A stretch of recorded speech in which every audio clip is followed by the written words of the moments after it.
I think every director you work for is as different as there are people. And as a cinematographer, as you go on and you get more and more experience, I think you start to find the things that work for you and your own sort of personal methodology. You then have to adapt, and you adapt it to each individual director. If you're successful and you go on for a number of years working with different directors, you're going to have as many different experiences as humanly possible. From the ones who like to show up on set and figure it out as they go along, to the ones who don't want to even know about the camera and just want to talk to the actors, to the ones who are meticulous and have planned out every single shot and angle and lens they're going to use for the entire movie. And that's part of the fun of it too. If it was always the same thing film after film, I think at least for myself, I would get a little tedious. By nature, I like to know everything in advance. I like to have everything planned out, know every single shot I'm going to do, where every light's going to go, what we're going to do for every scene, every piece of equipment we're going to use. That makes me feel more comfortable. But I also very much like to sort of riff on what I have in front of me. I think I'm probably guilty of planning a scene out very meticulously and then completely going jazz on it when I show up on set, because I think some of the best discoveries that you get are when you're on the set and you're having those happy accidents. I myself draw a lot of inspiration from the actors and from the environments that we're shooting in. Spike, has a very singular style.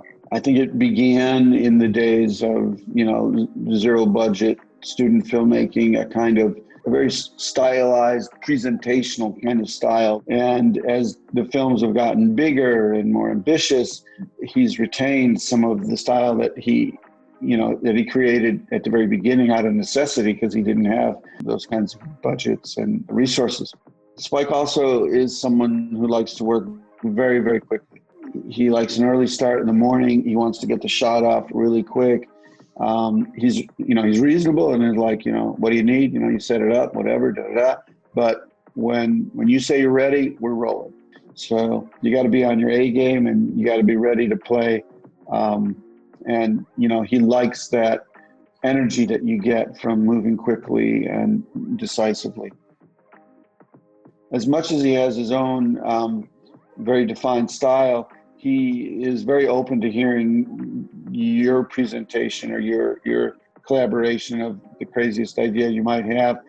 But you have to be very careful and be very confident in what you're presenting to Spike, because if you present something to him as a thought, be prepared that if he likes it, he's going to take it and you're doing it and there's no turning back. There's no on second thought, maybe that wasn't such a good idea, because it's too late. He bought the idea and you're going to do it. Nick is a much different director in that while he likes to talk about how you're going to do certain things up front and sort of have a plan for it. In particular, we needed to for all of our car work.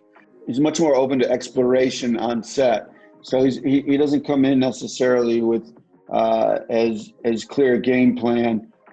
Drive is based on a book, and in the book, the principal character is very taciturn. He is very nonverbal. The script had an element of that in it, but it wasn't particularly pronounced. But Ryan Gosling, who played the lead character, would come in every morning, and the beginning of the day would typically be him and Nick looking at the script and eliminating dialogue.